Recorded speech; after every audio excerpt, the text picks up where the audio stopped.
या मैं चिप्स को मैं मेरे चिप्स को सुपरमार्केट में छोड़ के आ गया। अब कुछ चीज़ें हो सकती। सबसे पहला, सुपरमार्केट वाले ने 10 में से 8 पैकेट आगे बेच दिए, 8 पैकेट्स को उसने एक्सेप्ट कर लिया। सेकंड, एक पैकेट को उसने लोन के अगेंस्ट एज ए सिक्योरिटी दे दिया, उसने ट्रांजैक्शन को अडॉप्ट कर लिया। सेल और रिटर्न बेसिस में ओनरशिप कब ट्रांसफर होगी? जब या तो आप एक्सेप्ट कर लो या अडॉप्ट कर लो, या तो एक्सेप्ट कर लो या तो अडॉप्ट कर लो। एक्सेप्ट कैसे? कि आपने मुझे फोन करके बोल दिया कि हाँ भाई ये चिप्स हम रख रहे हैं, दिस इज एक्सेप्टेंस। आपने बिना बोले डायरेक्टली गुड्स आगे बेच दिया, अडॉप्शन। आपने बिना बोले आगे गुड्स को एज ए सिक्योरिटी दे दिया, अडॉप्शन। आपने बिना बोले इन गुड्स को अपने पास रिटेन करके रखा। मेरा पर्सन गया था बचे हुए चिप्स के पैकेट वापस लेने के लिए, आपने उसे चिप्स के पैकेट ले जाने नहीं दिए, अडॉप्शन। सो सेल और रिटर्न बेसिस में ओनरशिप कब ट्रांसफर होगी? या तो एक्सेप्टेंस ऑफ गुड्स और या फिर अडॉप्शन। या तो गुड्स एक्सेप्ट हो जाए या फिर अडॉप्ट हो जाए।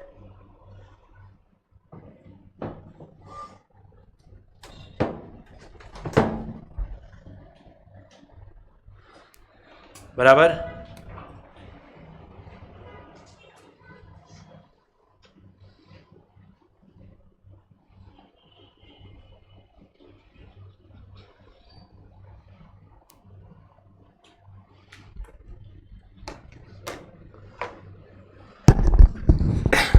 The ownership of the goods is with the seller and the possession of goods is with the buyer.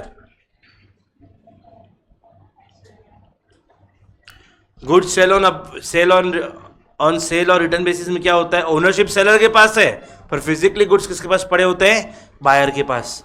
अरे मैंने गुड्स अभी तक बेचे नहीं है, मैंने मेरे वो चिप्स के पैकेट सिर्फ जाके डीमार्ट पे रखे हैं। उस सिचुएशन में क्या हुआ? ओनरशिप मेरे पास है, फिजिकली गुड्स किसके पास है? डीमार्ट के पास। तो ओनरशिप मेरे पास, पोजीशन डीमार्ट के पास। कैन आई से जनरल प्रॉपर्टी मेरे पास, स्पेशल प्रॉपर्टी डीमार्ट के पास? Now the buyer has the option to return the goods. DMart चाहे तो गुड्स को रिटर्न कर सकता है। Now the ownership is transfer to the buyer in any of the following 3 ways. सबसे पहले buyer accept the goods, buyer goods को accept कर ले। The acceptance of the buyer may be express or implied. Acceptance कैसे हो सकता है? Express या implied कैसे भी हो सकता है। And buyer adopts the transaction. So या तो buyer goods को accept कर ले या adopt कर ले, या फिर buyer fails to return the goods within fixed or reasonable time. बराबर?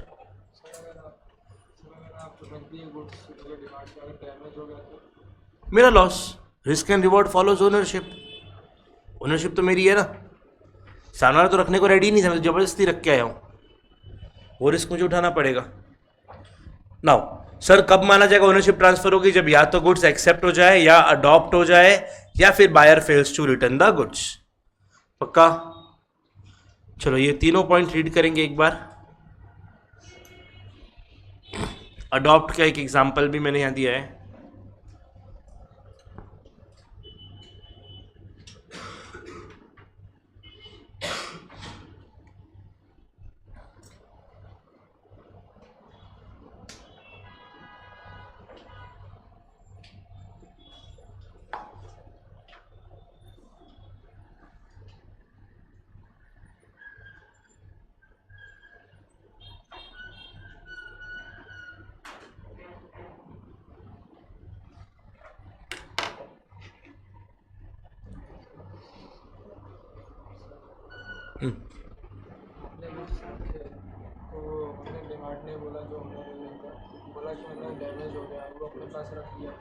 मतलब आप बोल रहे हैं मैंने डिमांड में रखा गुड्स, तो जो डिमांड को ओनर है उसने अपने पास गुड्स रख के बोला कि डैमेज हो गया।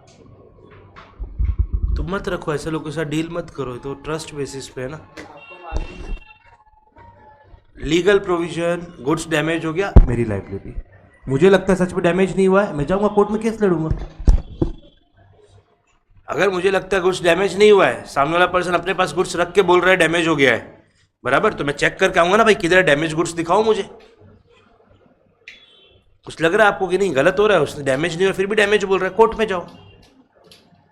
बराबर, अभी कोई झूठ बोल रहा है कि सच बोल रहा है, ये लॉ कैसे बताएगा? ये सच और झूठ की बात आ गई ना, आपके इंटेंशन की बात आ गई, तो वो लॉ कैसे बताएगा? उसके लिए कोर्ट में जाओ।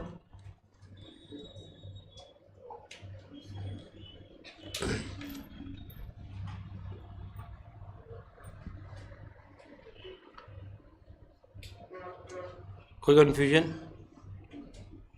चलो चल सकते हैं आगे। अभी सेल ऑन अप्रूवल और रिटर्न बेसिस पे एक और मॉडल होता है, सेल फॉर कैश ओनली और रिटर्न। ये ना एकदम रियल फंडा है, बाकी सब किताबी बातें हैं।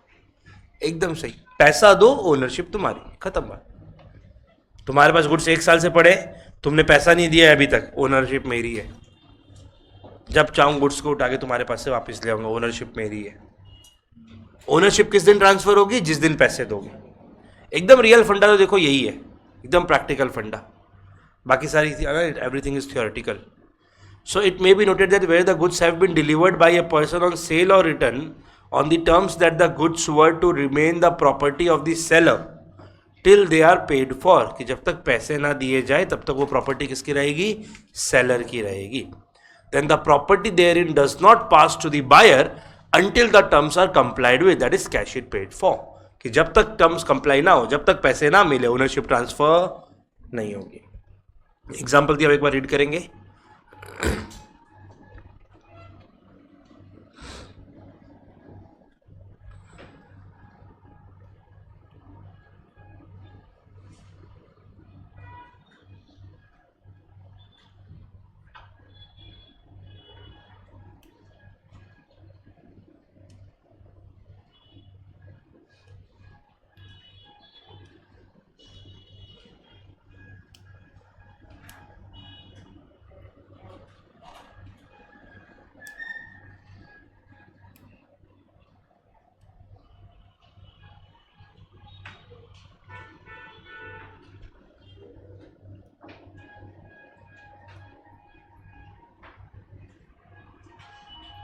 कोई कन्फ्यूजन इसमें? श्योर? सर अगर हम जैसे अप्रूवल बेसिस पे कोई भी शॉप को अपन प्रोडक्ट देता है और वो 50% माल नहीं लेता, तो उसका जो अमाउंट कलेक्ट करेगा वो खुद रखेगा कि जो ओनर है उसको? नहीं, वो तो खुद ही रखेगा ना, हमें तो हमारा परचेज प्राइस देगा खाली। तो उसने तो बट बाय नहीं किया ना, वो अप्रूवल बेसिस पे रखा है। हाँ, तो जिनको उन्होंने उसने आगे रीसेल कर दिया वो अडॉप्ट हो गए। 3 चीज़ हो सकता है ना, adopt, approval and fail to return. Adopt हो गए वो ट्रांजैक्शन। आपने 10 पैकेट रखी थी, उसने 8 पैकेट बेच दिया, 8 पैकेट अडॉप्ट हो गए। अब 8 पैकेट का आपने उससे जो कॉन्ट्रैक्ट किया होगा जिस प्राइस में देने के लिए, कि भाई देख मैं रख के जा रहा हूँ, अगर तुझे बिक गया तो बेच देना, राइट? कि प्रिंट MRP 10 रुपीज़ है, तुम 10 रुपीज़ मांगे बेचोगे, मैं तुम्हें 6 रुपये में दूंगा। अब 8 पैकेट में 6 रुपये से उससे मुझे देना पड़ेगा, बाकी 10 रुपये से जो कलेक्शन है वो अपने पास ही रखेगा वो। क्लियर है ये? चल सकते आगे। देखो कई बार क्या होता है, सेलर ना अपना disposal, right of disposal exercise करता है। सो डिस्पोजल मतलब throw away, give away. So basically seller अपना राइट टू डिस्पोजल रखता है ऑन ओनरशिप, कि अभी आप कॉन्ट्रैक्ट ऑफ सेल कर रहे हो पर ओनरशिप अभी ट्रांसफर नहीं करेंगे, ओनरशिप अभी ट्रांसफर नहीं करेंगे। ओनरशिप किसी फ्यूचर डेट पे या फ्यूचर इवेंट के होने पे ट्रांसफर करेंगे। क्लियर से आज तुम गुड्स लेके जाओ, ओनरशिप आज नहीं मिलेगी। ओनरशिप कब मिलेगी? जिस दिन तुम पैसे दोगे उस दिन मिलेगी, राइट? सर आज तुम गुड्स लेके जाओ, ओनरशिप आज नहीं मिलेगी, 2 महीने यूज करके देखो सब कुछ सही रहा तब ओनरशिप मिलेगी। बराबर? So the seller may like to retain the ownership of the goods until some later date, that is until the price is paid or some conditions are fulfilled. The seller may do so by reserving his right of disposal. So ऐसा कैसे कर सकता है seller? Future date तक अपना ownership का right कैसे रख सकता है? By reserving the right of disposal. पक्का? तो मैं ऐसा बोल सकता हूँ आज गुड्स लेके जाओ, ओनरशिप 2 महीने बाद मिलेगी, चलेगा क्या? कैन आई से इस सिचुएशन में मैंने स्पेशल प्रॉपर्टी आज ही ट्रांसफर कर दी, जनरल प्रॉपर्टी 2 महीने बाद ट्रांसफर करूंगा। सो पेमेंट उसका ओनरशिप तो कोई लेना देना ही नहीं होता, एज पर कॉन्ट्रैक्ट है। नाउ फ्यूचर इंस्टॉलमेंट्स, वो तो हमें याद ही है ना। डिलीवरी हमने नाउ कर दी, पेमेंट उसी टाइम डिसाइड कर लेंगे कैसे करना है। 3 अलग मैटर्स है, इंडिपेंडेंट मैटर्स है, ओनरशिप, डिलीवरी एंड प्राइस।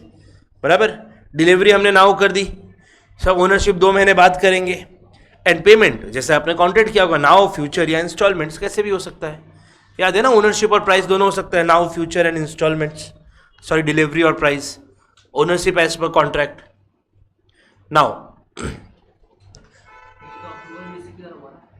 क्या बोल रहे हो? अप्रूवल बेसिस एक तरह का right of reservation of disposal ही है। Where the seller has reserved the right of disposal, the ownership of the goods is not transferred to the buyer, even if the goods are delivered to the buyer or some carrier for the purpose of transmission to the buyer. हमने buyer को या buyer के behalf में किसी person को goods hand over कर दिया है, still ownership transfer नहीं हुई है. Now, the ownership is transferred to the buyer only when the condition imposed by the seller are fulfilled. In the following two circumstances, the seller is presumed to have reserved the right of disposal. In 2 case में माना जाएगा कि seller ने right of disposal रखा है. सबसे पहला, document showing title में सेलर ने अपना ही नाम रखा है, अभी तक बायर का नाम नहीं लिखवाया है. बराबर, लेट्स से मैंने मेरी कार आपको दे दी, कार का आरसी भी आपको हैंड ओवर कर दिया, पर कार के आरसी में अभी तक मेरा नाम लिखा हुआ है, यानी ओनरशिप अभी तक किसका है? मेरे पर. पक्का? आपने बोला सर मैं 2 महीने में धीरे धीरे करके पैसा दूंगा, जब पूरा पैसा दे दोगे तब फिर मैं तुम्हें ओनरशिप दूंगा. पक्का?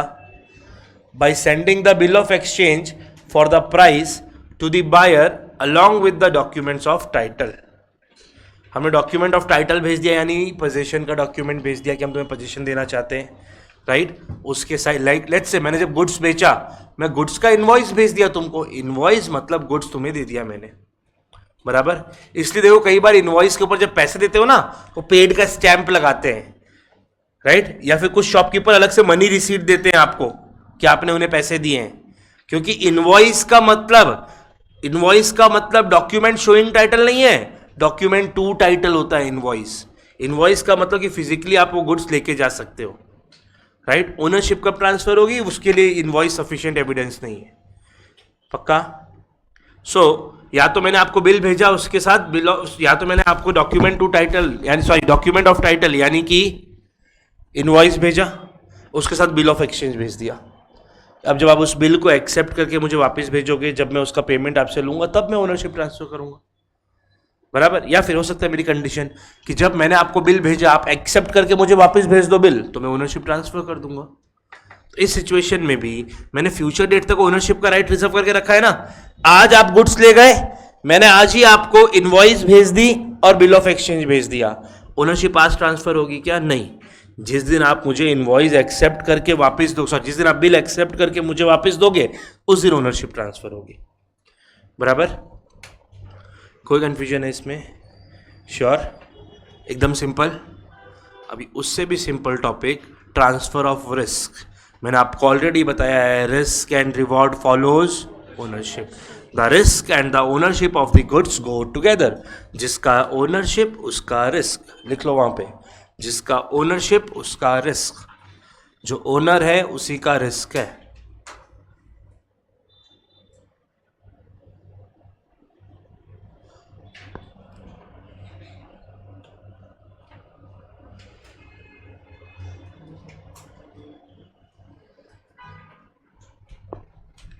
जिसका ओनरशिप उसी का रिस्क.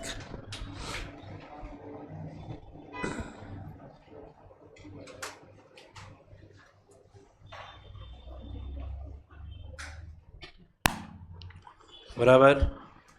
बोलो. जो आपने कार को बोले थे ना, आरसी उसको दिया, हाँ. ओनरशिप, तो इससे कार पे कुछ डैमेज हो जाता है, कुछ होगा तो आपके ऊपर ही आएगा. मेरे ऊपर ही आएगा, मेरे ऊपर ही आएगा कि risk and ownership goes together.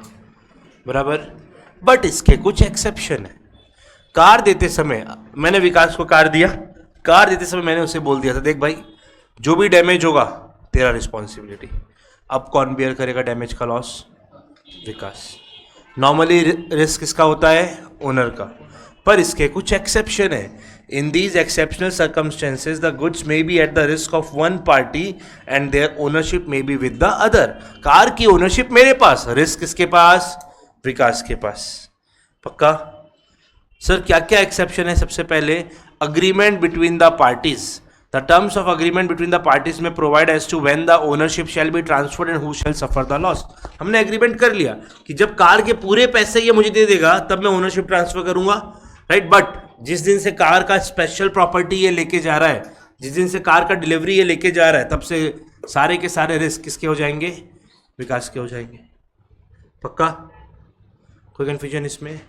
Goods are at the risk of party in default. अगर किसी पार्टी की स्पेसिफिक गलती की वजह से लॉस हुआ है तो कौन बेयर करेगा लॉस? वो स्पेसिफिक पार्टी बेयर करेगा। पक्का?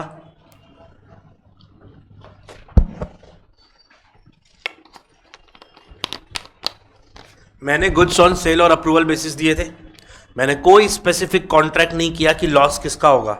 दैट मीन्स अब लॉस होगा तो मुझे ही बेयर करना पड़ेगा, आई एम द ओनर, बराबर। बट लेट्स से मैंने उन्हें चिप्स दिए थे, ठीक है, या लेट्स से मैंने उन्हें बिस्किट्स के पैकेट्स दिए थे। वो उन बिस्किट को एक पानी के बकेट में डुबा के रख रहे हैं कि हमको ऊपर रखने की जगह नहीं थी, हमने इसके अंदर रख दिया, है ना। एक बकेट में रखा था, ऊपर से पानी गिर रहा था उसमें। क्या नहीं से यहां पे specifically the departmental stories at default, क्या यहां पे मुझे लॉस बेयर करना चाहिए? पहला एक्सेप्शन बाय एग्रीमेंट, दूसरा goods are at the risk of the party in default. पक्का? Sure? And third, trade custom. अगर हमारे इंडस्ट्री का, हमारे गुड्स का जो नेचर है वो ऐसा है कि भाई custom over the period of time ये डेवलप्ड है कि ओनरशिप किसी और का रहता है, रिस्क किसी और का रहता है। सो यहाँ पे रिस्क किसी और का रहेगा, ओनरशिप किसी और का रहेगा। लाइक जब आप कार रेंट पे लेते हो ट्रेवल एजेंसी से, अगर कार डैमेज हो जाती है, ट्रैफिक पुलिस से कोई चालान कट जाता है, आपको बेयर करना पड़ेगा, बराबर। कैसे सर? By customs. श्योर? तीनों पॉइंट एक बार रीड करेंगे और इसको इंपॉर्टेंट मार्क करेंगे एग्जाम में 7 मार्क के क्वेश्चन के लिए।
क्लियर है हमें ये? पक्का? अब मैंने क्या बताया था, हमें सबसे पहले देखना पड़ेगा कि गुड्स की ओनरशिप ट्रांसफर होने की क्या रूल है, फिर गुड्स की स्पेशल प्रॉपर्टी यानी कि डिलीवरी के क्या रूल्स हैं, करेक्ट। सो आइए पहले ये देखते हैं डिलीवरी ऑफ गुड्स के rules. Delivery means a voluntary transfer of possession from one person to another. Delivery 3 तरीके से हो सकता है, we already know, actual, symbolic और कंस्ट्रक्टिव। याद है तीनों? पक्का? Duties of seller and buyer. It is the duty of seller to deliver the goods and of the buyer to accept and pay for them. इस seller का duty है कि goods को डिलीवर करे और बायर का ड्यूटी है कि उन गुड्स को एक्सेप्ट करे और उनके लिए पैसे भी दे। सिर्फ गुड्स रिसीव करना ड्यूटी नहीं है बायर का, पैसे भी देने पड़ेंगे, बराबर। Now payment and delivery are concurrent condition. Concurrent मतलब कनेक्टेड है, कॉन्करेंट मतलब कनेक्टेड, कि आपने गुड्स का डिलीवरी लिया है तो पेमेंट भी करो, और पेमेंट किया है तो डिलीवरी भी लो, पक्का। हालांकि दोनों चीज हमें मालूम है, नाउ, फ्यूचर या इंस्टॉलमेंट कैसे भी हो सकता है, करेक्ट। अब यहां पे हम रूल्स पढ़ने वाले हैं डिलीवरी के, कि डिलीवरी गुड्स की कैसे कैसे हो सकती है। सो डिलीवरी किसी भी मीडियम से किया जा सकता है, but it must have the effect of putting the goods into the position of the buyer और हिज एजेंट। किसी भी तरीके से आप डिलीवरी कर सकते हो। कैसे करोगे डिलीवरी? बस डिलीवरी का नेट इफेक्ट ये होना चाहिए, गुड्स सेलर के पोजीशन से बायर के पोजीशन में पहुंच जाए। इसलिए देखो कंस्ट्रक्टिव डिलीवरी याद है, गुड्स अपनी जगह से हिल भी नहीं रहे थे, फिर भी हमने उसे डिलीवरी माना था, पक्का। डिलीवरी का डिमांड करना बायर की रिस्पॉन्सिबिलिटी है, सेलर का ड्यूटी है गुड्स को डिलीवरेबल स्टेट में रेडी करके रख देना। अब एक्चुअली डिलीवरी क्लेम करना किसका रिस्पॉन्सिबिलिटी है? बायर का। तो सेलर का ड्यूटी क्या है? गुड्स को डिलीवरेबल स्टेट में ले आना। बायर का ड्यूटी डिमांड करना फॉर द डिलीवरी, पक्का। कोई कंफ्यूजन इसमें? पॉइंट नंबर 1, पॉइंट नंबर 2 और पॉइंट नंबर 3 रीड करेंगे। पॉइंट 3 रीड करके मुझे बताना कुछ वो पहचाना हुआ लग रहा है क्या? पॉइंट 1, 2, 3।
डन। चलो पॉइंट 3 कुछ पहचाना हुआ लगा क्या? किससे? Very good, constructive delivery. कि आप किसी भी तरीके से डिलीवरी करो, हमें फ़र्क नहीं पड़ता। अगर आप किसी थर्ड पार्टी के थ्रू डिलीवरी करते हो तो भी चलता है। थर्ड पार्टी के पोजीशन में गुड्स पड़ा है तो भी इफेक्टिव डिलीवरी कब मानी जाएगी? जब थर्ड पार्टी ये एड्रेस कर ले कि अब वो सेलर के बिहाफ में नहीं, बायर के बिहाफ में गुड्स होल्ड कर रहा है। यही तो कंस्ट्रक्टिव डिलीवरी था कि सर गुड्स ए ने बी को सेल किए, सी के गोडाउन में पड़े थे, इस गोडाउन का रेंट पहले ए पे कर रहा था, अब ए नहीं पे करेगा बी पे करेगा, बराबर। और जब सी इस बात को एड्रेस कर ले, जब सी बोल दे कि हाँ अब ये गुड्स मैं बी के बिहाफ में होल्ड कर रहा हूँ, मुझे रेंट बी पे कर रहा है, तब माना जाएगा गुड्स बी को डिलीवर हो गया। पक्का? कोई कंफ्यूजन है इसमें? श्योर? अब उससे भी इजी पॉइंट, एकदम कुछ भी डिफिकल्ट लग रहा है क्या आज के लेक्चर में? चीज़ें एकदम सिंपल है, राइट। ये सारी चीज़ें ऑलरेडी वो है जो हम पढ़ चुके हैं, जो हमारे already sale of goods act और इंडियन कॉन्ट्रैक्ट के बेसिक्स से हमें मालूम है, बराबर। चलो, place of for delivering the good, sorry, delivery to a carrier और वर्फिंजर। वर्फिंजर हमें याद है क्या है? केयर टेकर ऑफ वर्फ, याद आया? जनरल लीन में देखा था हमने।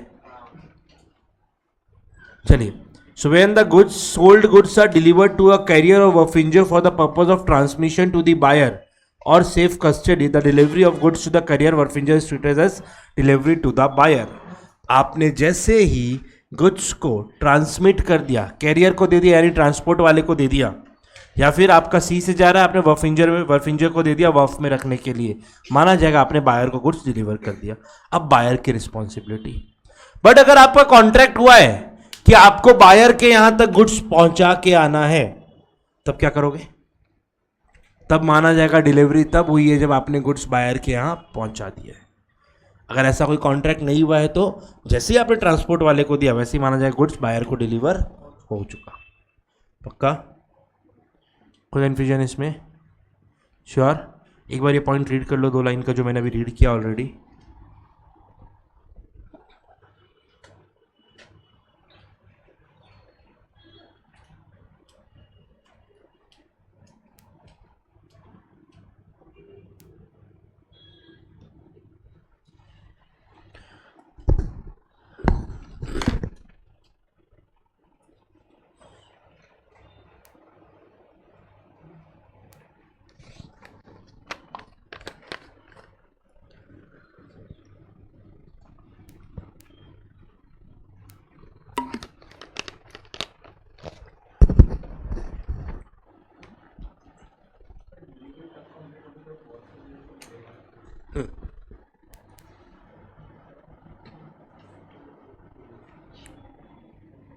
क्लियर है?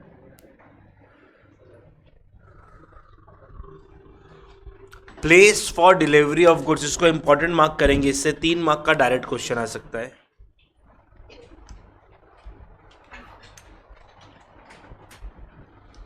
कि डिलीवरी का प्लेस और टाइम क्या रहेगा, डिलीवरी का प्लेस और टाइम क्या रहेगा, किस टाइम पे माना जाएगा कि गुड्स की डिलीवरी करनी है और किस प्लेस पे माना जाएगा गुड्स की डिलीवरी करनी है।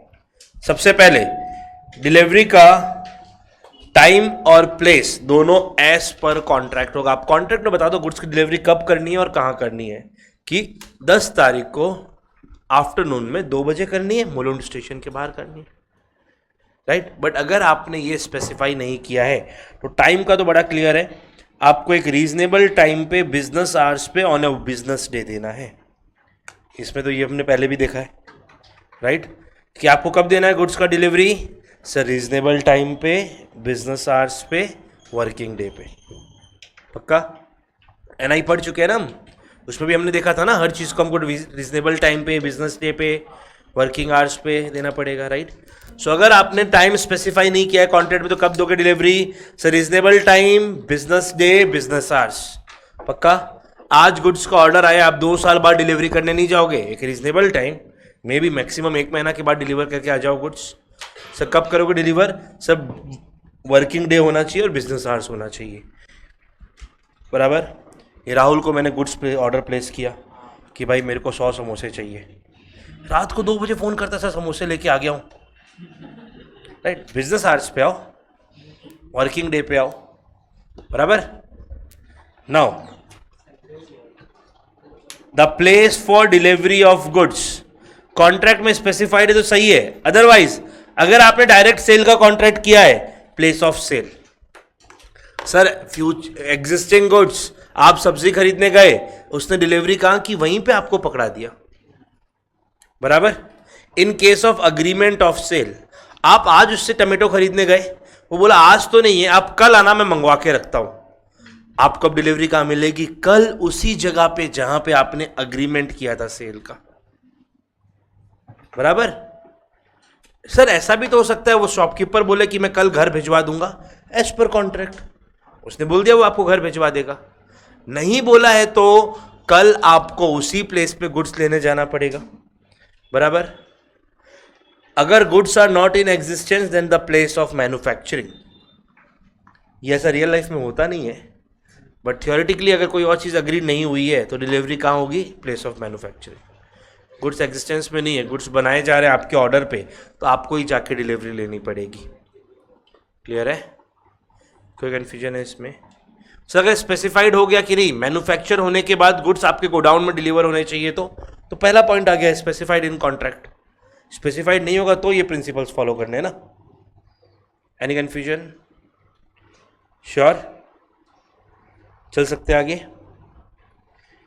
छोटे छोटे पॉइंट से अब कुछ। टाइम फॉर डिमांड और tender of delivery. The demand of delivery by the buyer must be made within reasonable time during business hours on a working day.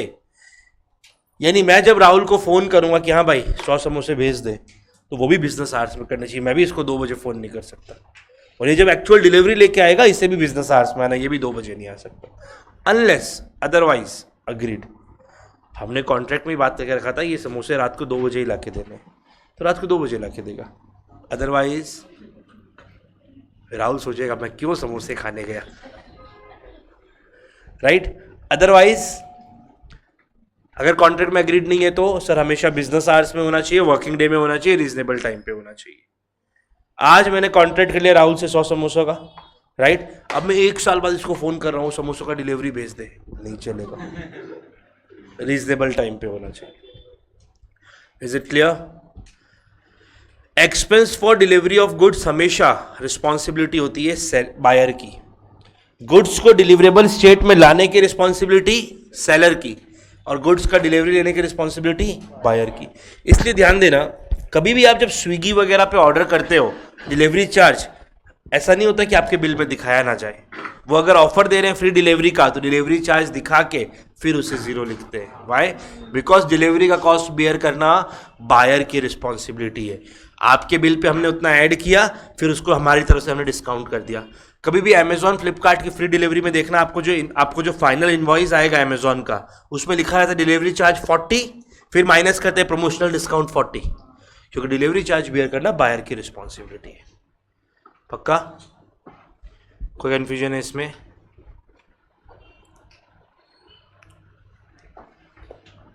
चल सकते हैं आगे।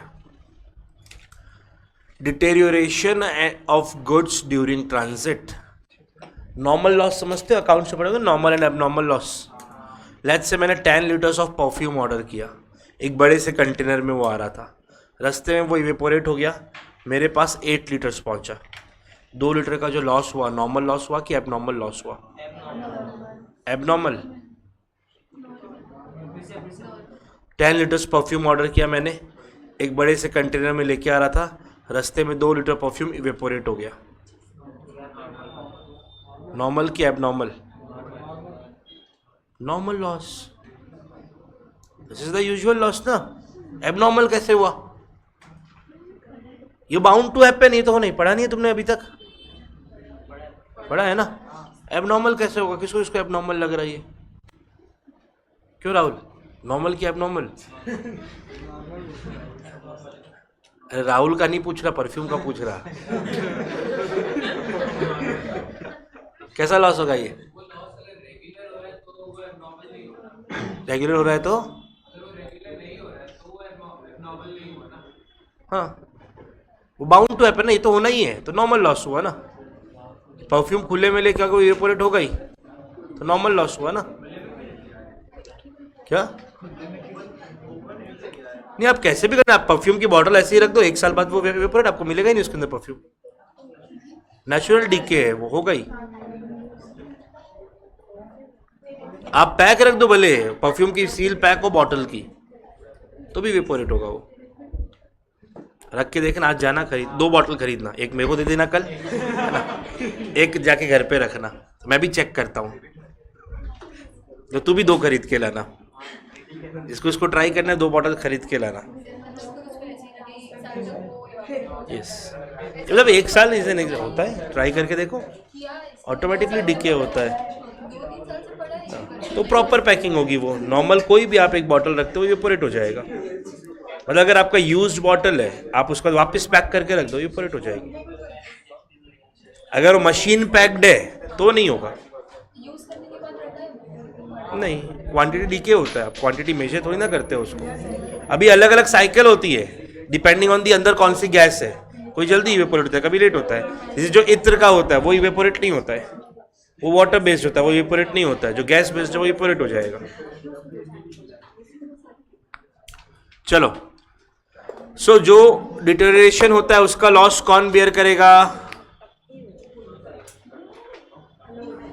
The buyer shall bear the loss or deterioration of the goods which is incidental, that is natural in transit unless otherwise agreed. Normal loss हमेशा buyer ही तो bear करता है, बराबर। ऐसे एग्जांपल तुमने देखे भी होंगे ना नॉर्मल एबनॉर्मल लॉस में, कि गुड्स इवेपोरेट हो गए, डीके हो गए, कौन बेयर करता है वो लॉस? बायर। अरे देखे हो कि नहीं देखे हो, अकाउंट्स में ऐसी शक्ल बना रहे हो सब। चलिए, delivery of goods by installment. अभी इन दो में डिफरेंस समझना, वरना यहां पे होता है बहुत बड़ा confusion. Delivery by installments and delivery by parts, दोनों बात में फर्क है।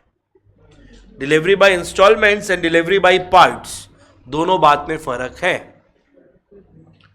अगर आपने डिलीवरी किया है बाय इंस्टॉलमेंट तो प्रोविजन अलग है, आपने डिलीवरी किया है बाय पार्ट तो प्रोविजन अलग है। इंस्टॉलमेंट याद करो, now future installment delivery allowed थी।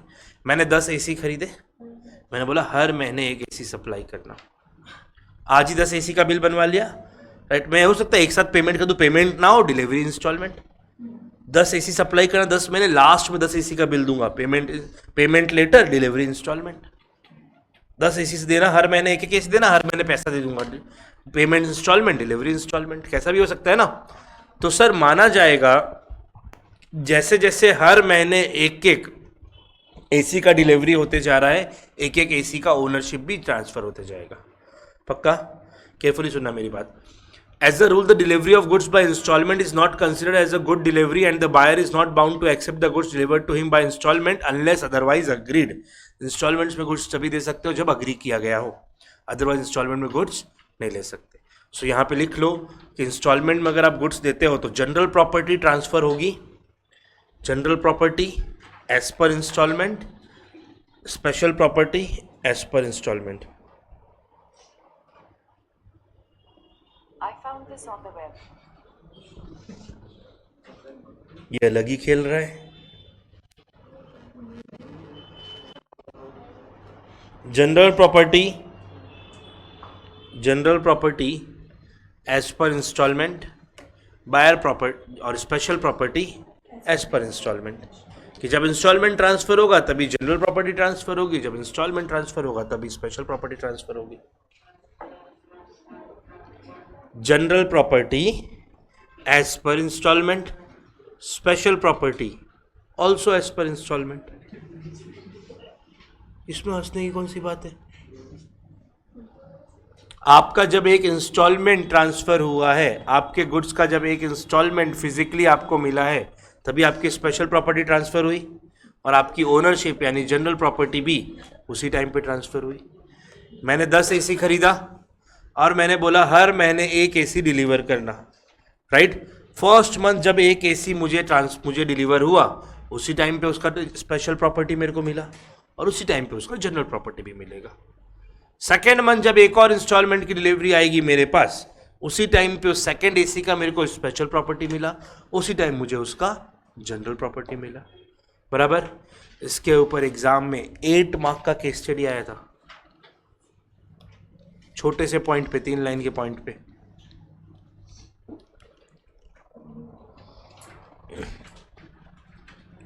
क्लियर है ये? अब एक होता है पार्ट डिलीवरी। पार्ट डिलीवरी का कॉन्सेप्ट प्रॉपर्ली समझना। Part delivery is different from installment delivery, दोनों सेम नहीं है। लेट्स से मैंने 10 एसीज ऑर्डर किए, ठीक है। मैंने बोला 10 एसी भिजवा दो। क्या किया उन्होंने, टेम्पो उनको मिल नहीं रहा था तो उन्होंने एक रिक्शा में एसी फिट कराई, बोले चलो डिलीवरी करने चलते हैं। एक रिक्शा में 6 एसी आया। बचे हुए 4 एसी सेकंड रिक्शा में आ रहे, राइट? नाउ अंडरस्टैंड, इसको बोलते हैं पार्ट डिलीवरी, इसको बोलते हैं पार्ट डिलीवरी। पहला रिक्शा जिसमें 6 एसी आ रहा था वो जल्दी पहुंच गया, राइट? दूसरा रिक्शा अभी पहुंचना बाकी है। अब आपके पास 2 ऑप्शन होते हैं यहाँ पे। सबसे पहला, आप या तो इंस्टॉलमेंट की तरह जो 6 एसी पहुंची है सिर्फ उन्हीं की ओनरशिप और डिलीवरी ट्रांसफर मानो, बचे हुए 4 की मत मानो, या फिर जैसे ही पहला पार्ट पहुंचा आप पूरे पार्ट का ओनरशिप और डिलीवरी मान लो कि हो गया। दोनों ऑप्शन है बायर के पास, पक्का? Second kind of part delivery ऐसे होता है कि आपका एसी डिलीवर हो गया, रिमोट अभी तक डिलीवर नहीं हुआ है, रिमोट अलग से आ रहा है। सो यहां पे ऐसे सिचुएशन में जैसे ही क्वाइट मेजर कंपोनेंट डिलीवर हो गया, मेजर पार्ट डिलीवर हो गया, माना जाएगा वो माइनर पार्ट का भी डिलीवरी और ओनरशिप ट्रांसफर हो गया है, पक्का? आइए यहां पे देखते हैं, where the part delivery is made in progress of the whole delivery, this is treated as the delivery of the whole and the ownership of the whole quantity is transferred to the buyer। जब 6 AC क्यों दे रहे थे, 10 के sequence में दे रहे थे ना, तो जैसे ही वो 6 एसी पहुंचा माना जाएगा पूरे 10 का डिलीवरी और ओनरशिप ट्रांसफर हो गया है। या फिर जब part delivery with the intention of separating it from the whole दिया गया है तो आप ट्रीट कर लो as the delivery by installment, पक्का? दोनों ऑप्शन है आपके पास। सर जब वो एसी और रिमोट वाला एग्जांपल, उसमें कौन सा केस माना जाएगा, फर्स्ट या सेकंड? फर्स्ट। एसी और रिमोट का ओनरशिप अलग अलग ट्रांसफर थोड़ी ना मान सकते हैं कि नहीं, एसी का तो ओनरशिप ट्रांसफर हो गया, रिमोट का अभी तक नहीं हुआ, ऐसे थोड़ी ना मान सकते, बराबर?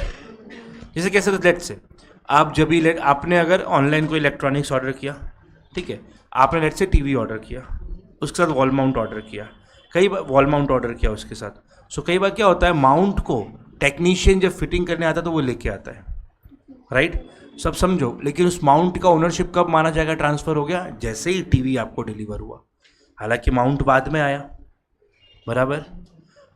कई बार कंपोनेंट्स में डिलीवरी आती है। लेट्स से आप जब भी स्क्रीन्स खरीदोगे ना, लाइक लेट्स से आपने बड़ा 108 इंच का स्क्रीन खरीदा टीवी, मतलब जो वो फ्लैट पैनल्स टीवी आते हैं ना, एक तो आपका प्रॉपर एक सिंगल स्क्रीन होती है, दूसरा जो वॉल टीवी बोलते हैं जो पार्ट्स में आती है, तो वो सारे पार्ट्स अलग अलग डिलीवर होते हैं।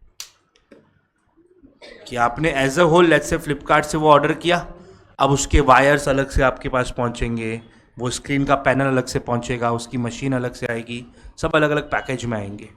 तो जैसे ही आपका समझो ये प्रोग्रेसिव डिलीवरी है ना, तो जैसे ही आपका एक डिलीवरी हुआ माना जाएगा सब चीज़ों का डिलीवर हो गया, राइट? पर आपका इंटेंशन यही था कि 6 एसी अलग से भेजना है, बाकी 4 अलग से शाम को भेजते हैं, तो माना जाएगा 6 एसी का ओनरशिप ट्रांसफर हो गया, 4 का नहीं हुआ, पक्का? जब भी आपकी delivery in the progress of whole हो तो माना जाएगा सारे आइटम का डिलीवरी हो गया है। एंड जब भी आपका इंटेंशन ही सेपरेट डिलीवरी करने का हो तो उसे इंस्टॉलमेंट के जैसे आप ट्रीट कर सकते हो। क्लियर है ये, पक्का? एक बार इसे रीड कर लेंगे आगे बढ़ने से पहले।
क्या एसी आ जाएगा तो ओनरशिप हो जाएगा, एक्सेप्टेंस हो जाएगा। हाँ, और 4 एसी अगर नहीं आया तो उसमें कुछ आते आते डैमेज हो गया तो उसे आप बेयर करोगे अनलेस अदरवाइज अग्रीड। तो लॉ ने तो ऑप्शन दिया है ना, लॉ ने ऑप्शन दिया है ना, इंस्टॉलमेंट की तरह ट्रीट करो। लॉ ने तो ऑप्शन दिया है ना आपको, इंस्टॉलमेंट की तरह ट्रीट करो। इसका माइंड डैमेज पे ही रहता है। चलो, कोई कंफ्यूजन है इसमें? Sure? Now very important area, I am highly expecting इसके ऊपर एक केस स्टडी इस बार आने का। Delivery of wrong quantity. Let's say आपने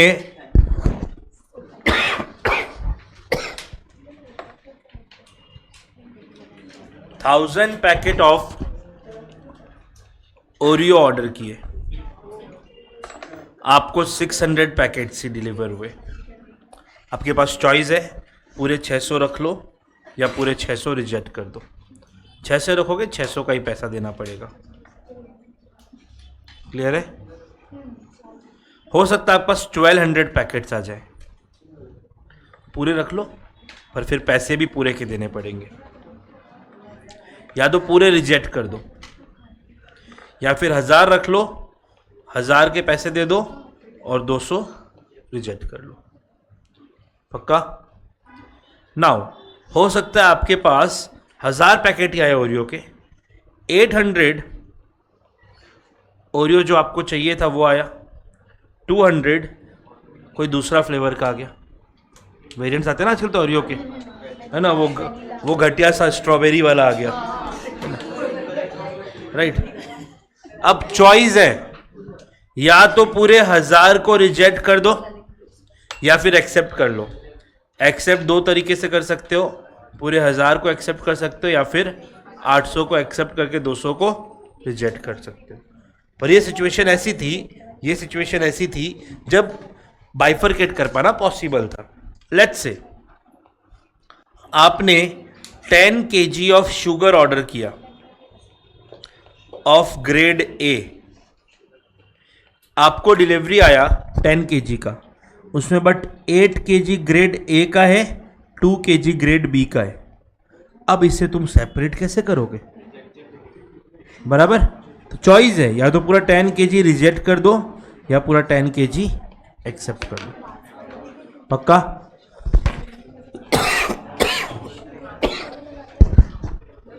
कोई कंफ्यूजन है इसमें? पक्का?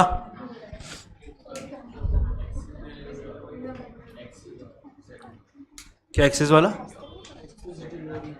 हाँ, ज्यादा आया तो पूरे को एक्सेप्ट कर लो, पूरे को रिजेक्ट कर दो, या फिर जितना ऑर्डर किया था उतने को एक्सेप्ट कर लो, एक्सेस को रिटर्न कर दो। 1000 तुमने ऑर्डर किया, 1200 पीस आ गया, या तो पूरा 1200 एक्सेप्ट कर लो या पूरा 1200 रिजेक्ट कर दो, या फिर 1000 एक्सेप्ट करके 200 रिजेक्ट कर दो। ये ऑल द 3 ऑप्शंस। कोई कंफ्यूजन है इसमें? पक्का? तो इसको इंपॉर्टेंट मार्क कर लेंगे। आई एम एक्सपेक्टिंग इस पे केस स्टडी आनी चाहिए इस बार।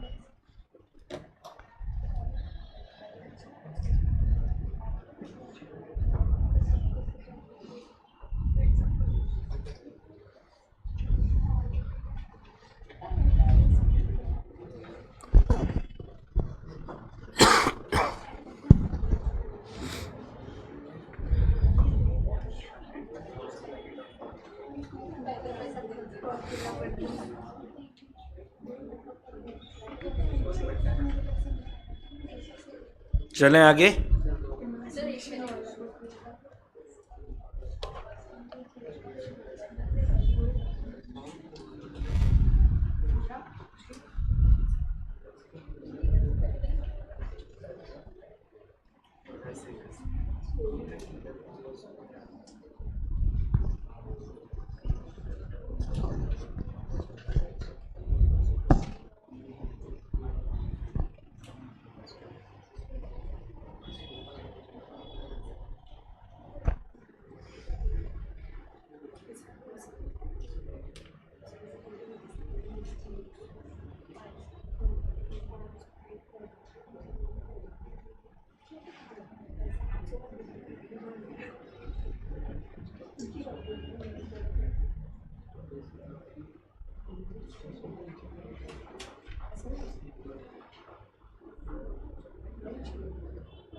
चलो, बायर के पास गुड्स का डिलीवरी लेने से पहले हमेशा राइट है कि वो गुड्स को प्रॉपरली चेक कर सके कि जिन गुड्स का वो कॉन्ट्रैक्ट किया था वही गुड्स उसे एक्चुअली डिलीवर हो रहे हैं कि नहीं. Right, buyer will always have right to examine the goods unless he has previously examined them. हम एक शॉपकीपर के पास गए, हमने गुड्स परचेज किए. राइट, हमने उसे बोला हमें 10 kg राइस दे दो. जब वो राइस पैक किया, मैंने प्रॉपरली चेक कर लिया कौन सा राइस मुझे दिया गया. मैंने बोला ठीक है मेरे घर भिजवा दो. अब मैं गेट पे डिलीवरी बॉय को रोक लिया, नहीं पहले दिखाओ चेक करने दो वही राइस है क्या. ये नहीं चलेगा. राइट, मैं सिर्फ ऑर्डर दे के आया था कि 70 रुपीज़ kg वाला राइस मेरे यहाँ भेज देना. अब जब डिलीवरी आई है तो मेरे पास राइट है मैं कि पहले गुड्स को चेक करूंगा फिर डिलीवरी एक्सेप्ट करूंगा. Right, so you have right to examine once. You have right to examine once. आपने अगर एक बार एक्सरसाइज कर लिया वो राइट का, फिर से एक्सरसाइज नहीं कर सकते. बराबर, यहाँ पे नेक्स्ट अटेम्प्ट नहीं आएगा. राइट, सिर्फ एक ही अटेम्प्ट मिलेगा एग्जामिन करने का. सो लिख लो वहाँ पे, buyer has the right to examine the goods only once.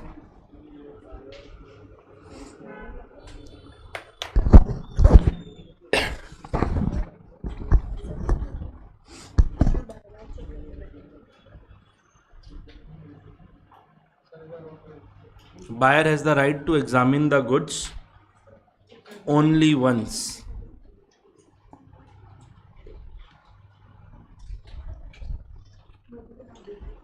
पक्का?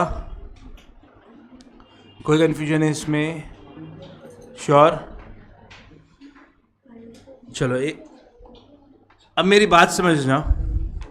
हमने गुड्स डिलीवर कर दिया, ये सारे रूल्स को फॉलो करते हुए हमने गुड्स डिलीवर कर दिया.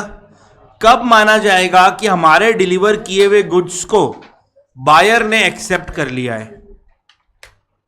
कब माना जाएगा कि बायर ने एक्सेप्ट कर लिया है गुड्स को? सबसे पहले, सबसे सिंपल, बायर इंटीमेट कर दे सेलर को कि उसने गुड्स एक्सेप्ट कर लिया है, या फिर बायर कोई ऐसा काम करे which is inconsistent with the ownership of the seller. तो इसका मतलब क्या? सेकेंड पॉइंट को मार्क करके लिखो. बायर कोई ऐसा काम करे, बायर कोई ऐसा काम करे, बायर कोई ऐसा काम करे जो ओनर करता है. इसमें कौन सा हंसने का बात है तुम्हारा? लाइक अगर मैं गुड्स का ओनर हूं तो मैं उसे सेल कर सकता हूं, तो मैं उसे प्लेज कर सकता हूं.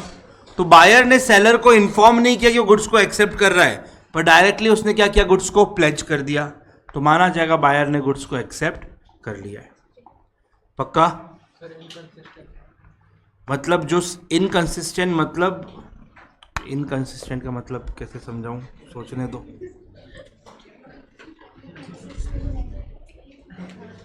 इनकंसिस्टेंट मतलब which is not usual, not regular, not proper, not required.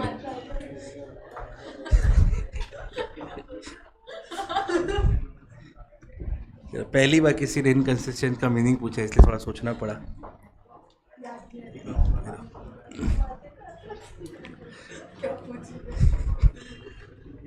चलो ये क्लियर है क्या? नहीं पर गुड ना, जो चीज समझ में नहीं आए पूछना चाहिए. गुड राहुल, नहीं सॉरी विकास.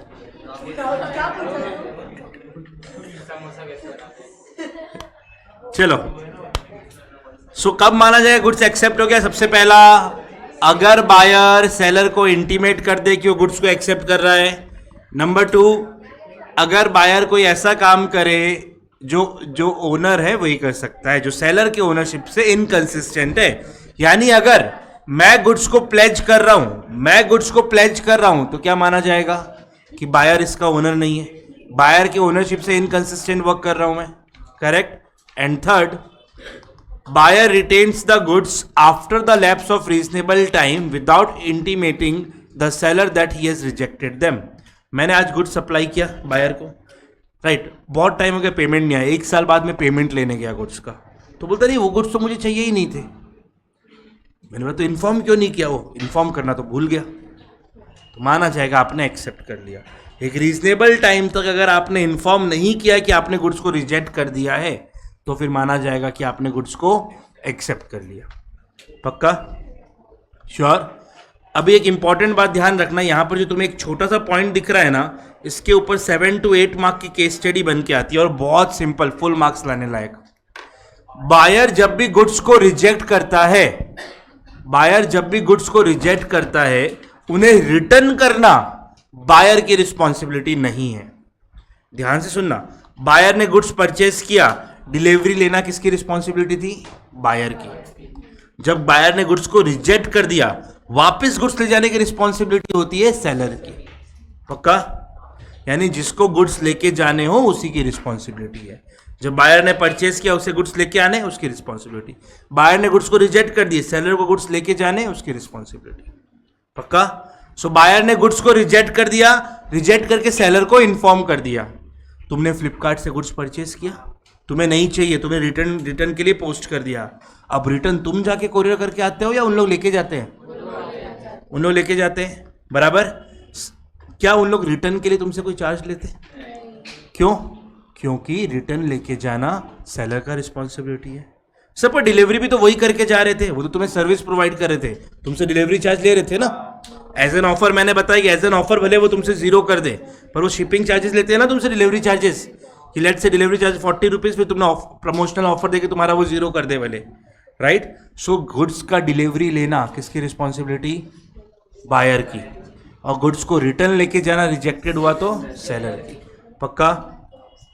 ये पॉइंट रीड करेंगे, buyer not bound to return rejected goods.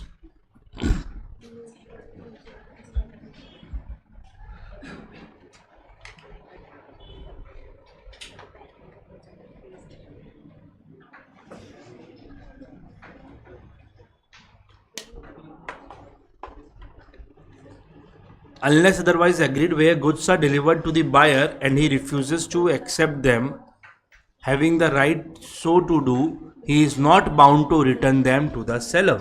वो seller को return करने के लिए liable नहीं है, but it is sufficient if he intimates to the seller that he refuses to accept them. यानी कि इसका summary लिख लो वहीं पे कि buyer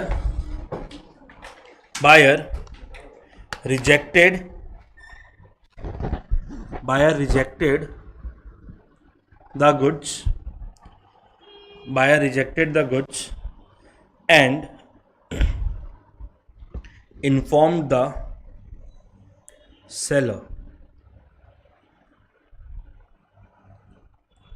Buyer rejected the goods and informed the seller would be sufficient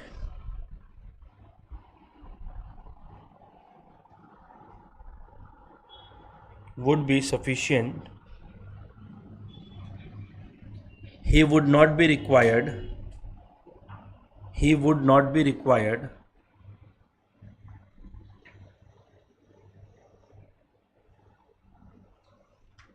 to return the goods.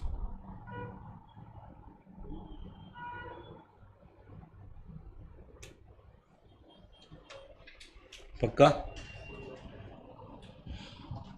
Liability of buyer for neglecting or refusing the delivery of the goods. जब seller goods का delivery करने के लिए ready है and buyer से request कर रहा है to take the delivery of the goods, but buyer does not within a reasonable time after such request takes delivery of the goods. जो विकास ने क्वेश्चन पूछा था, सर वो सेलर के पास ही पड़ा है, गुड्स डैमेज हो गया तो he is liable to the seller for any loss occasioned by his neglect or refusal to take delivery. Buyer time पे गुड्स लेके नहीं जा रहा है, सेलर के पास गुड्स पड़ा है, गुड्स पे कुछ डैमेज हो गया, कौन बियर करेगा लॉस? बायर. पक्का? सर जितने दिन गुड्स उसके पास पड़े हैं उसके चार्ज, उसके रीजनेबल केयर करने के लिए और उसकी कस्टडी के लिए चार्जेस भी बायर को बियर करना पड़ेगा. तुम गुड्स दे के आते हो, तुम अपनी बाइक दे के आते हो अगर सर्विस सेंटर पे सर्विसिंग के लिए, वहाँ पे देखो चार्जेस रहता है. अगर तुम डिलीवरी लेने नहीं आए टाइम पे, ओवरनाइट पड़ी रही तो 50 रुपीज़ चार्जेस लगेंगे, राइट. तो तुम्हारी बाइक कस्टडी में रखने के लिए, तुम्हारे बाइक का केयर करने के लिए उन्होंने तुमसे चार्जेस लिए. पक्का? सो मैं इस पूरे बात को एक बार कनेक्ट कर देता हूँ, मेरी बात सुनना ध्यान से. गुड्स को डिलीवरेबल स्टेट में लेके आने की रिस्पॉन्सिबिलिटी सेलर की है, उसका कॉस्ट बेयर करेगा सेलर. गुड्स का डिलीवरी लेने का रिस्पॉन्सिबिलिटी बायर का, उसका कॉस्ट बेयर करेगा बायर. पक्का? बायर अगर डिलीवरी नहीं लेके जा रहा टाइम पे और गुड्स में कुछ डैमेज हो गया, वो लॉस बेयर करेगा बायर. पक्का? बायर ने गुड्स देखा and he wants to return the goods, then उसको फिजिकली रिटर्न करने का रिस्पॉन्सिबिलिटी बायर का नहीं है. बायर ने सेलर को इंटीमेट कर दिया कि उसने गुड्स को रिजेक्ट कर दिया है, सेलर की रिस्पॉन्सिबिलिटी गुड्स को वापस लेके जाने की. Is it clear? पक्का? कोई कंफ्यूजन इसमें? श्योर? चलो फिर last topic for the day. कितना बजे तक लेक्चर है आपका? Transfer by non owners. Normally, अरे बहुत टाइम है. Transfer by non owners. Normally जो गुड्स का ओनर है वही उसे बेचेगा, वही उसे ट्रांसफर करेगा. पर इन सम एक्सेप्शनल सिचुएशन अगर आप ओनर नहीं हो फिर भी आप गुड्स को ट्रांसफर कर सकते हो. दैट मीन्स अगर आपका टाइटल ओनर का है तो ही आप सामने वाले को ओनर बना सकते हो. अगर आप खुद ओनर नहीं हो तो आप सामने वाले को ओनर नहीं बना सकते. पर इन सम एक्सेप्शनल सिचुएशन आप ओनर नहीं हो तो भी आप सामने वाले को ओनर बना सकते हो. पक्का? एक कॉन्सेप्ट है कॉल्ड नेमो डैट क्वाड नॉन हैबिट. आ जाओ पीछे लास्ट पेज में. नेमो डैट क्वाड नॉन हैबिट.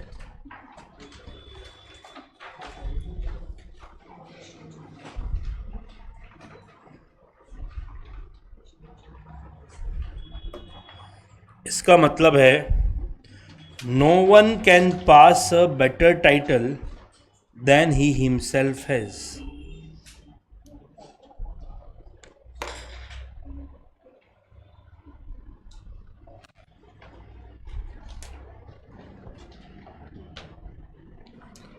टॉपिक है ownership.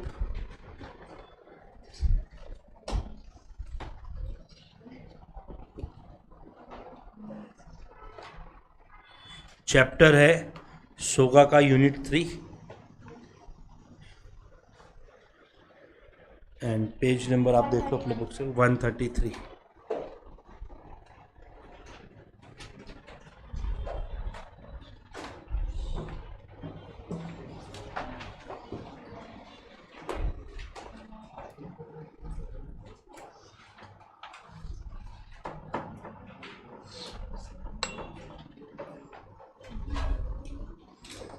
This means that no one can pass a better title than he himself has. Thus the buyer cannot get a better title than that of the seller. मतलब अगर seller खुद owner नहीं है उससे goods खरीद के buyer owner नहीं बन सकता. सेलर ने खुद अगर चोरी करके गुड्स लाया था, बायर का टाइटल भी चोरी का रहेगा. पक्का? If the seller's own title is defective, the buyer's title will also be defective. The seller is not the owner of the goods, then the buyer also will not become the owner. That is, title of the buyer shall be same as that of the seller. पर अगर इस rule को strictly follow किया जाए तो बहुत सारे genuine innocent buyers का नुकसान हो जाएगा. पक्का? राइट? तो इसके कुछ एक्सेप्शंस हैं कि आप ओनर नहीं हो फिर भी आप वैलिड टाइटल पास कर सकते हो टू ए बोनाफाइड, मतलब जेन्युइन बायर.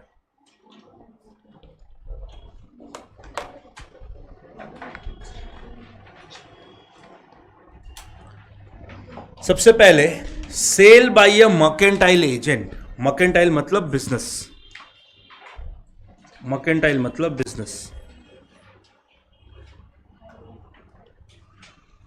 अगर आपने अपने बिजनेस के लिए किसी एजेंट को अपॉइंट किया है, एजेंट को अपॉइंट किया है एंड उसको ऑथोराइज किया है to sell the goods on behalf of you, and वो गुड्स को बेच रहा है, तो सर वो ओनर तो नहीं है गुड्स का, पर उसने जो गुड्स बेचा है सामने वाले पर्सन को प्योर टाइटल, प्रॉपर टाइटल मिलेगा।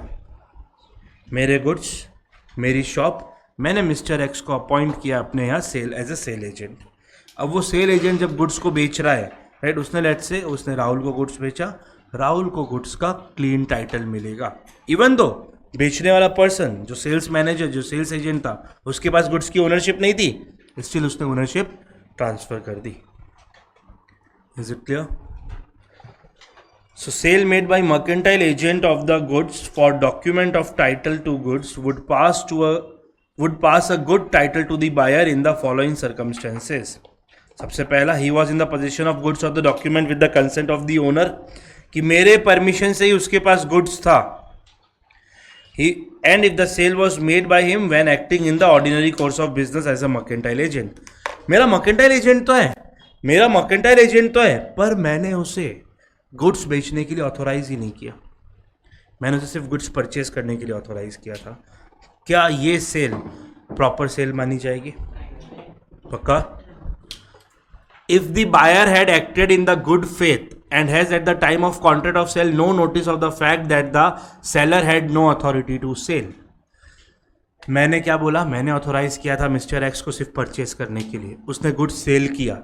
अब जो खरीदने वाला है गुड्स, जो बायर है, उसने गुड फेथ में खरीदा है, उसे पता ही नहीं था कि मिस्टर एक्स के पास अथॉरिटी टू सेल नहीं है। नाउ इस सिचुएशन में mister x will be the owner of the goods. पक्का?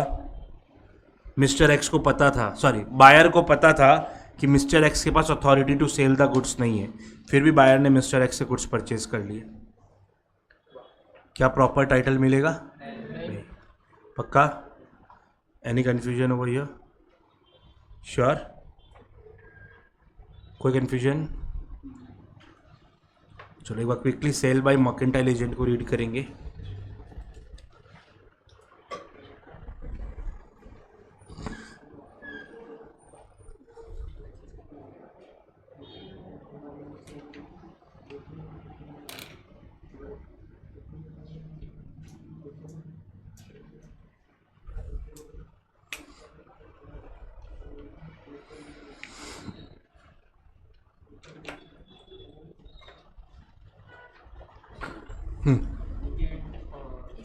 इमरजेंसी में कर सकता हूँ, इमरजेंसी वगैरह बेटर है, तो अगर वो सेल कर रहा है तो परचेज के लिए परमिशन है और सेल भी कर सकता है। चलेगा, इमरजेंसी सिचुएशन में तो अलाउड ही है ना एजेंट। इमरजेंसी सिचुएशन में तो वो चीज़ आपके अथॉरिटी में ही आ गई ना, बियॉन्ड अथॉरिटी जाना, सेलर को लॉस से, मतलब ओनर को लॉस से बचाने के लिए, तो आपकी अथॉरिटी हो गई इमरजेंसी सिचुएशन में। कोई कन्फ्यूजन है इसमें? Sure? Next point, sale by joint owner. आपको प्लेज का वो केस याद है कि मैंने एक कार खरीदी थी किसी और के साथ मिलके, राइट? लेट्स से मैं किसके साथ मिला था कि मैंने और रुद्रेश ने मिलके एक कार खरीदी, 10 लाख रुपए की कार, 6 लाख रुपए मैंने दिए, 4 लाख रुपए उसने दिए, कार मेरे पास रहती है। तो याद करो, मैं उस कार को प्लेज कर सकता था बिना ओनर होते हुए भी, pledge by non owners. Similarly मैं उस कार को सेल भी कर सकता हूँ। When the joint owner is in the sole possession of the goods and he sells them to a person who buys the goods in good faith, the buyer will get a valid title to the goods. So 6 lakh रुपए की car तो मेरी थी, 6 लाख रुपए मैंने as a owner property transfer कर दी, as a owner ownership transfer कर दी। 4 लाख रुपए की ओनरशिप का मैं ओनर नहीं हूँ, फिर भी मैंने जो 4 लाख रुपए की कार बेची, 10 लाख की एक ही कार बेची है, 2 कार नहीं बेची है। 10 लाख में 6 लाख का मैं ओनर था, तो मैंने as an owner as per नेमो डेट कोड नॉन हैबिट ओनरशिप ट्रांसफर कर दी। बचे हुए 4 लाख की as per this exception ownership transfer हो गई। अब रुद्रेश को जो एक्शन लेना है वो मेरे अगेंस्ट ले सकता है, बराबर, पर जो बायर है जिसने मेरे से 10 लाख की कार खरीदी उसे प्रॉपर टाइटल मिलेगा। रुद्रेश उससे कार वापस नहीं मांग सकता, मेरे पे जो एक्शन लेना है वो ले सकता है। पक्का? Same concept pledge by joint owner में था, सेम चीज थी ना वहां पे भी। पक्का? कोई कंफ्यूजन नहीं इसमें। Third point, sale by estoppel. इस पॉइंट को रीड करेंगे। ये भी आपने कई बार रीड कर लिया अभी तक, कई बार ये कॉन्सेप्ट पढ़ चुके हो।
Done.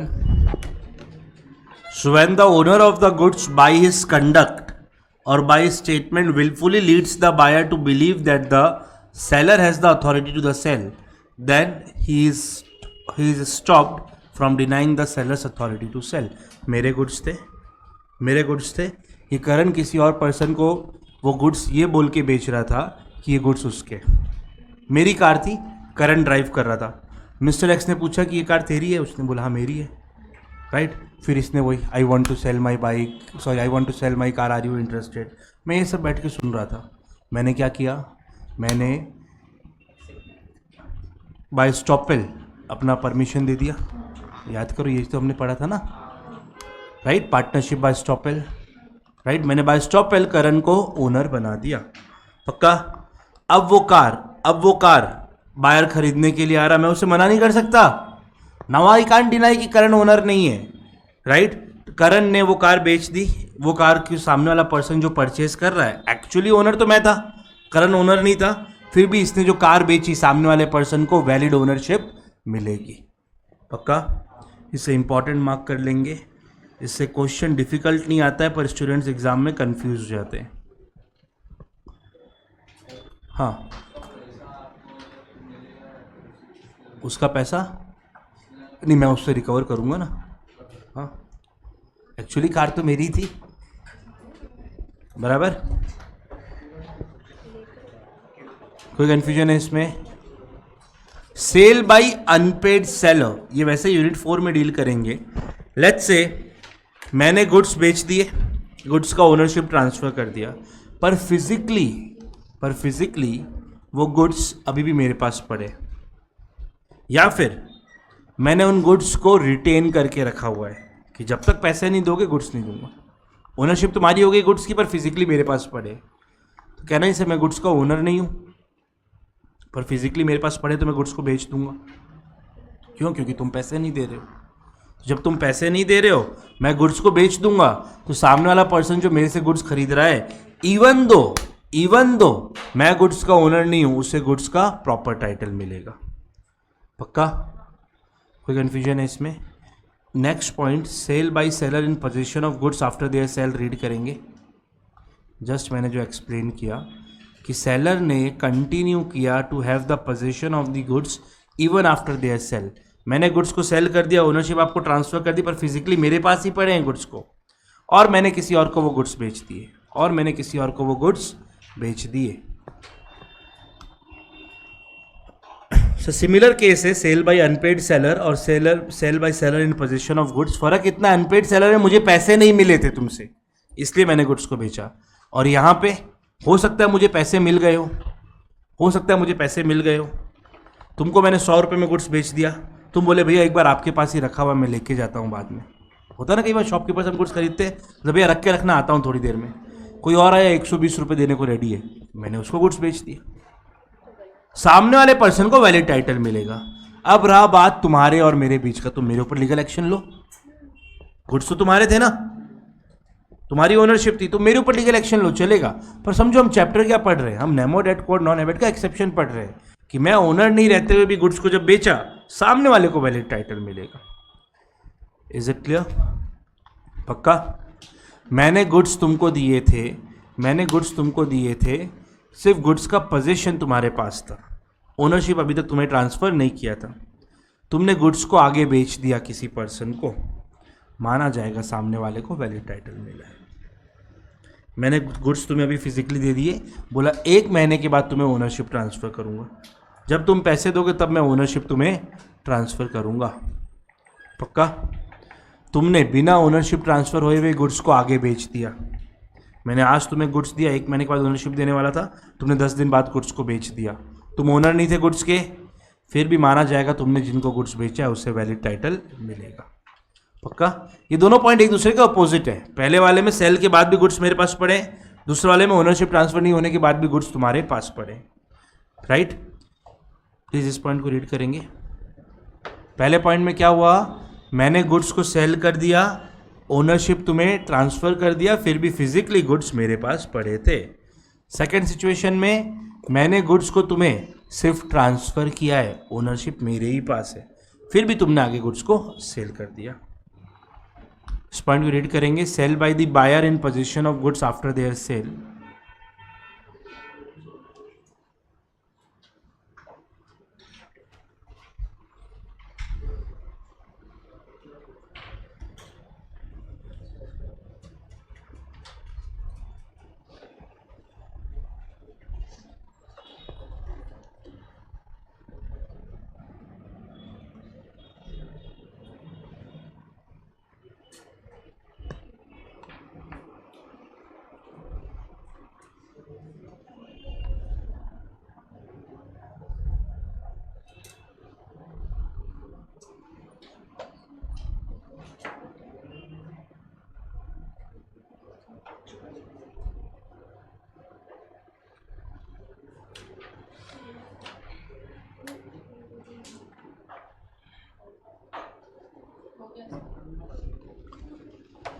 Now sale by finder of goods, ये हमने ऑलरेडी इंडियन कॉन्ट्रैक्ट में पढ़ा हुआ है।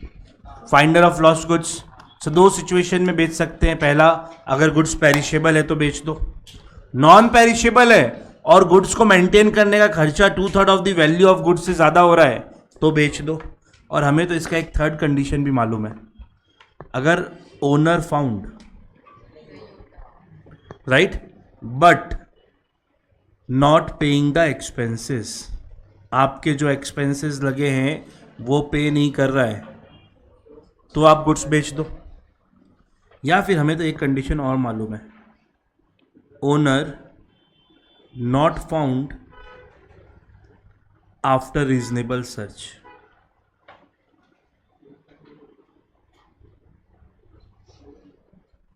बराबर?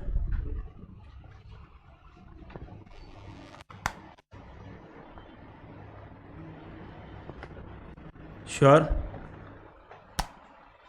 चलो just 1 more minute। Sale by person in position under a voidable contract, एकदम प्लेज जैसा। 10 तारीख को लेट से ए ने बी को गुड्स बेचा अंडर गन पॉइंट, अंडर कोएर्शन बेचा, राइट। अग्रीव्ड पार्टी कौन? चलो थोड़ा सा रिवर्स कर लेते हैं इसको। लेट से 10 तारीख को बी ने ए को गुड्स बेचा, 10 तारीख को बी ने ए को गुड्स बेचा under coercion, under gun point. Goods physically A के पास है, अग्रीव्ड पार्टी कौन? B.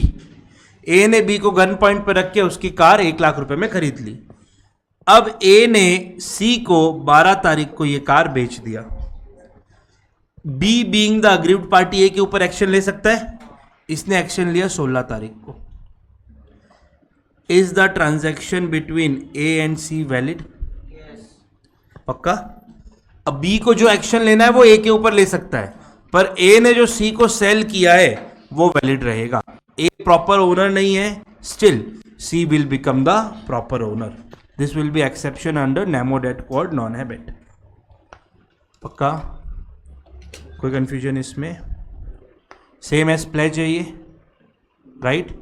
And last, sale under provision of other act, दूसरे लॉज के अकॉर्डिंग आप बेच रहे हो। Let's say as per Indian contract act आपने गुड्स को प्लेज में दिया था, आप लोन को रीपे नहीं कर रहे हो, सो बैंक ने क्या किया, लेंडर ने क्या किया, आपके गुड्स को सेल कर दिया।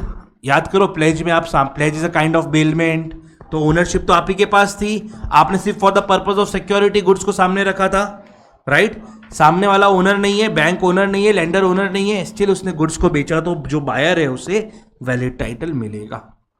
पक्का? अगर आप लिक्विडेशन पे जा रहे हो तो जो ऑफिशियल रिसीवर या लिक्विडेटर होगा वो कंपनी के एसेट्स को बेचेगा और लायबिलिटी पे ऑफ करेगा, राइट। तो ओनर तो कंपनी है ना, ओनर तो कंपनी है, ओनर तो वो पर्सन है जो इंसॉल्वेंट हो गया है, बराबर ना। मैं क्यों, कोई एक मिस्टर एक्स इंसॉल्वेंट हो गया, राइट, कोर्ट ने उसके लिए ऑफिशियल रिसीवर अपॉइंट कर दिया, राइट। ओनर उन सारे गुड्स का कौन है? अभी भी मिस्टर एक्स है। ऑफिशियल रिसीवर उन सारे एसेट्स को बेचेगा, बेच के लायबिलिटी पे ऑफ करेगा। अब ऑफिशियल रिसीवर उन गुड्स को जब बेच रहा है, even though is not the owner, उससे परचेस करने वाले लोगों को वैलिड टाइटल मिलेगा। पक्का? And what you need to be careful is in this the last point of the day, कि हायर परचेस के केस में जो हायरर है ही can not pass a good title. सामने वाला पर्सन अगर जेन्युइन भी है, उसने गुड फेथ में भी परचेस किया है, स्टिल सामने वाले पर्सन को गुड टाइटल नहीं मिलेगा। हायर परचेस याद है ना, राइट। हमने देखा था difference sale versus hire purchase, sale versus bailment. Hire purchase के केस में लास्ट इंस्टॉलमेंट पे करने पे ओनरशिप ट्रांसफर होती है, राइट। मैंने आपको गुड्स आज दे दिए, फिजिकली आज ही गुड्स आपके पास पड़े, आप 10 महीनों तक मुझे इंस्टॉलमेंट देने वाले हो। 10th मंथ का जब इंस्टॉलमेंट पे करोगे तब आपको ओनरशिप मिलेगी। आपने अगर 6 मंथ में किसी और को, आपने अगर 6 मंथ में मिस्टर एक्स को गुड्स बेच दिया, मिस्टर एक्स को वैलिड टाइटल नहीं मिलेगा। तो ध्यान रखना है यहाँ पे, you have to be cautious, यहाँ पे एरर हो सकती है, राइट। इसको कॉशियस मार्क कर लो, मिस्टर एक्स को गुड टाइटल नहीं मिलेगा। इवन दो मिस्टर एक्स ने जेन्युइनली बाई किया था। पक्का? कोई कंफ्यूजन यहाँ पे? Sure? So with this we are done with unit number 3 of sale of goods act. पक्का? चलो फिर नेक्स्ट लेक्चर में हम यूनिट 4 स्टार्ट करेंगे। आज का होमवर्क यही है कि सोगा का अभी तक का पूरा प्रोविजन नेक्स्ट लेक्चर में रीड करके आना है, क्योंकि नेक्स्ट यूनिट में सब कुछ कनेक्ट होगा।